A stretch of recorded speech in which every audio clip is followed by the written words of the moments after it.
सांगलीत हळदीचा उद्योग मोठा आहे। वसमत येथे हळद संशोधन केंद्र सुरू आहे। त्याचे उपकेंद्र सांगलीत सुरू करू, त्यासाठी लवकरच सांगलीत अधिकारी आणि व्यापाऱ्यांची बैठक घेऊ, अशी ग्वाही उद्योगमंत्री उदय सामंत यांनी दिली आहे। महाराष्ट्र चेंबर ऑफ कॉमर्सच्या वतीने येथील न्यू प्राइड हॉटेलमध्ये पश्चिम महाराष्ट्राची उद्योग व्यापार परिषद झाली। यावेळी ते बोलत होते।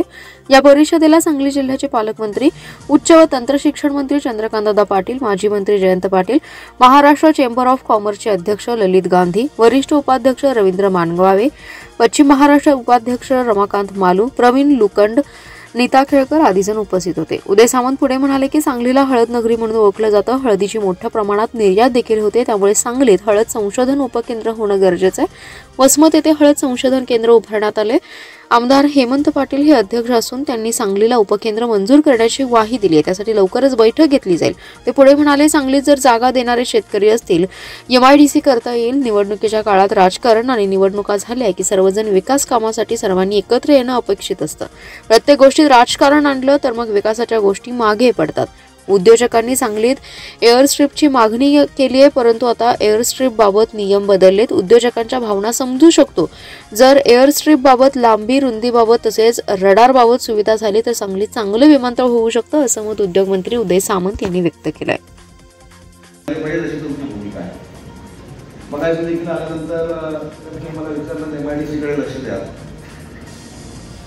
मी देखील जयंत पाटील साहेबांच्या तसं तालमीत तयार झालेलो आहे। त्याच्यामुळे मी एकदा शब्द दिला,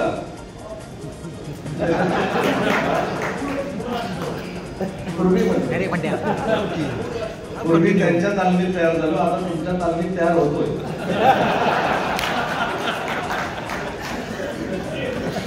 त्यांनी असं सांगितलं की MIDC कडे लक्ष द्या, पण काही अडचणी ज्या आहेत, जयंत पाटील साहेब तुम्हाला मनापासून धन्यवाद।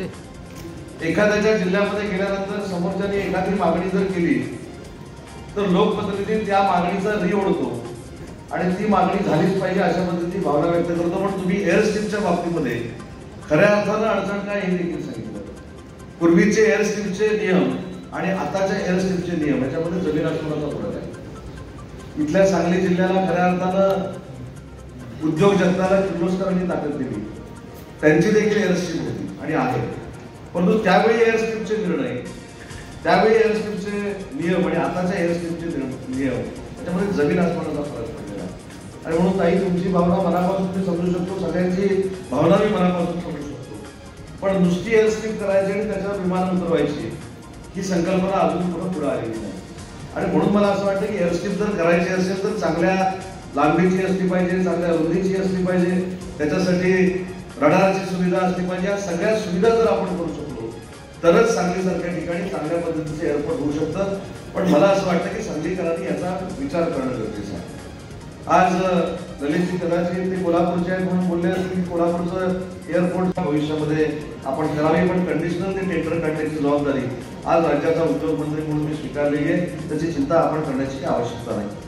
मग अशा हळदीचा उद्योग इथे फार मोठ्या पद्धतीने आहे, हळद इथे फार मोठ्या पद्धतीने याचा उल्लेख तुम्ही केला। चंद्रकांत दादांना देखील माहिती आहे की वसमतला हेमंत पाटील म्हणून आमचे जे आमदार आहेत पूर्वीचे हळद संशोधन केंद्र, तर 100 कोटी रुपये खर्च करून हळद संशोधन केंद्र आम्ही वसमतला त्या ठिकाणी उभं करतोय। त्याचे अध्यक्ष हेमंत पाटील आहेत, महामंडळाचे अध्यक्ष।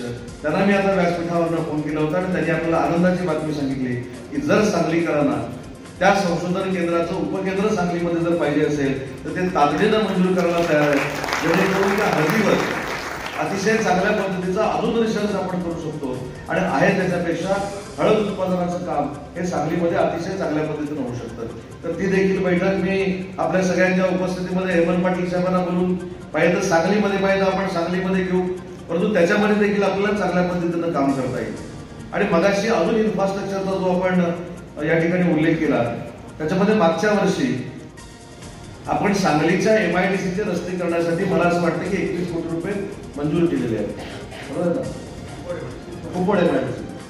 त्याच्यानंतर रस्ते आणि पाण्यासाठी 14 कोटी रुपये आपण दिलेले आहेत। आणि त्याच्यानंतर पहिल्यांदा ऐतिहासिक निर्णय आता आपण सगळ्यांनी मिळून घेतला आणि MIDC मार्फत जी बस स्थानकाची दुरावस्था होती, काँक्रिटीकरणची किंवा तिथल्या रस्त्याची, ते रस्ते करण्यासाठी आपण या महाराष्ट्रामध्ये 600 कोटी रुपये दिले होते. त्याच्यातनं सांगली जिल्ह्यातल्या 7 बसस्थानकांचं आपण कॉन्क्रिटीकरण केलं. त्याला 6 कोटी 47 लाख रुपये आपण खर्च केले. त्याच्यामुळे हे 32 किंवा 37 कोटी रुपये जर सोडले तर ऑलरेडी सांगली जिल्ह्याच्या MIDC साठी, कुपवाड MIDC साठी 42 कोटी रुपये आपण देण्याचा निर्णय घेतला होता. त्याची टेंडर देखील झालेली आहे, कामं देखील प्रगतीपथावर आहेत. आणि म्हणून मला असं वाटतं की आपण